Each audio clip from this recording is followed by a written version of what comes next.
sama pendeta ulun pasal Bukinenis. Jangan sakit hati.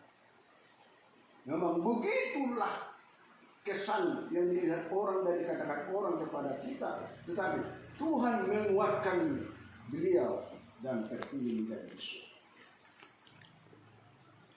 Ini suatu tanda jenjang bahwa dengan kekuatan doa yang dilantunkan disampaikan kepada Tuhan adalah suatu pendekatan persahabatan dengan Tuhan, bukan dengan si A, si B, si C dan lain sebagainya. Karena keputusan akhir bukan dari si A, si B, si C, tapi keputusan akhir adalah di tangan Tuhan. Makanya kalau kita berdoa harus fokus kepada Tuhan. Contoh, mendoakan orang sakit. Saya selalu protes. Yang sakit tidak pernah didoakan. Yang didoakan adalah dokter dan obat. Pasu-pasu mau betul. Pasu-pasu mau pengobati. Asal malu mau keluar itu asal malu. Tapi kenapa harus melalui mereka bekerja sembuh? Apakah tidak bisa melalui Tuhan? Langsung otomatis. Apakah harus kita mendoakan obatnya dulu? Seolah-olah kita mau membaca mantra. Selalu media-media ini yang kita dahulukan. Bukan person yang kita utamakan. Di sini kita harus jeli, memilah bagaimana kita harus berdoa. Karena doa itu adalah suatu pendekatan kepada Allah. Dan dari doa itu akan mengalir suatu energi yang tak dapat dikaji siapapun. Karena dengan berdoa kita akan menyisihkan segala perbuatan dosa. Permusuhan, benci, dengki akan tersisih kalau kita berdoa. Gimana kita berdoa masih tetap dendam? Maka energi doa itu sangat luar biasa, menjadikan kita menjadi orang yang memiliki damai, sejahtera dan kebenaran. Inilah kisah daripada 3 profesor Islam yang menjadi Kristen. Ketiga profesor ini, satu mencari kebenaran dan dicari, dibaca di dalam Al-Quran, ternyata kebenaran hanya ada di dalam Alkitab. Dia menjadi Kristen. Profesor yang kedua mencari apa yang harus diajarkan oleh agama. Dilihat di Al-Quran, semua mengajarkan permusuhan, benci, pantangan. Itu diajarkan. Tapi dilihat di dalam kitab, mengajarkan kasih. Yang ketiga, sang profesor ini mencari jalan dan kebenaran. Di sana tidak ada jalan, di sana tidak ada kebenaran. Sekalipun disebutkan di sana Shiratal Mustaqim, tapi bukan Shiratal Mustaqim yang ada di situ, tapi hanya di dalam Alkitab yang menjelaskan siapa sih Shiratal Mustaqim yang dimaksudkan, kecuali Yesus. Inilah pertobatan mereka bertiga menjadi Kristen. Ini dapat kita dengarkan itu kalau kita buka ditutup. Ini jelas bisa kita catat nama-namanya. Bagaimana mereka menjadi orang yang bertobat menjadi Kristen. Untuk bersahabat dengan Tuhan harus tahu apa yang mau kita lakukan. Sebagai profesor tadi harus melakukan kebenaran, persahabatan dengan Tuhan, harus melakukan kasih, harus tahu siapa jalan kebenaran itu. Maka persahabatan pun berjalan malam itu. Di sini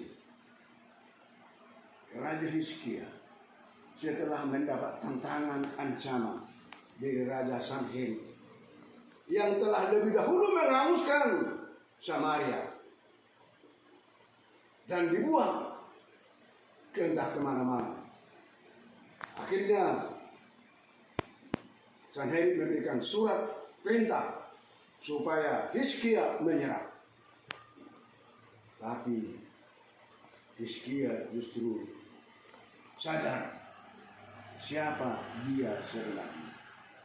Dia tidak melihat kepada ayahnya. Karena ayahnya yang hanya percaya kepada otaknya. Hanya percaya kepada Allah yang dibangunnya. Tidak percaya kepada Allah yang membangun dia. Tapi dia percaya kepada Allah yang dibangunnya. Ini, apakah kita seperti itu? Seperti ayahnya Hizkia, hanya percaya kepada Allah yang dibangunnya.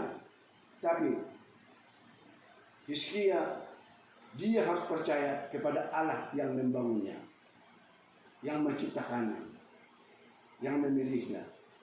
Maka surat daripada Sanhedrin dibawanya ke bait Allah. Dibacakannya. Ini luar biasa. Dibacakan dan didoakan untuk minta pertolongan kepada Tuhan. Kekuatan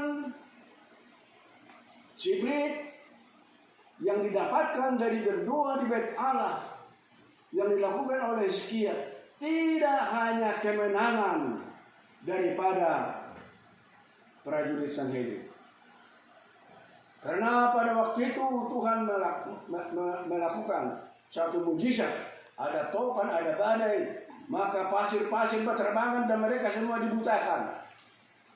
Tidak melihat apapun. Sehingga mereka melarikan diri. Dan mati ditibas pedang oleh bangsa Israel. Dan Sanhedrin sendiri mati dibunuh. Ini kemenangan yang diraih oleh Hizkia tidak tergantung kepada kemenangan itu. Tetapi dia tergantung kepada Allah yang memberikan kemenangan. Makanya kesadaran tersebut dia mulai merubah, melakukan reformasi yang luas. Semua segala Allah yang dibangun banyak bapaknya dihancurkan semuanya. Coba, seandainya kita Hizkia di rumah kita masing-masing, bapak kita yang melakukan seperti itu, kita hancurkan, bagaimana perasaan kita waktu itu? Mungkin agak segan, Pak, nagi-nagi bapak. Mungkin kira-kira seperti itu. Tetapi Hizkia tidak seperti itu.